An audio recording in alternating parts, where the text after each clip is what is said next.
भाऊ रज़ाक खोखर भाऊ सजन खोखर हाजी तालिब चांडियो बशीर मंत्रियों असां दोस्त मार्फत सां खुशी में शरीक थिया आहियूं जुड़ बिहाल हूंदो पेश कंदासीं सभिनि दोस्तनि जी महिरबानी। अली बाबुल ज़माने में इबादत कान थी ॾिसजे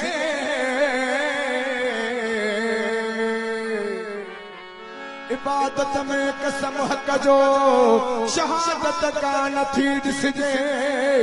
हुजई यार पक करनी त पढ़ी तारीख़ खे ॾिस तूं खुदा जे घर में बंदे जी विलादत कान थी ॾिसजे जंहिंखे अली वली जी हासिल रसीद थी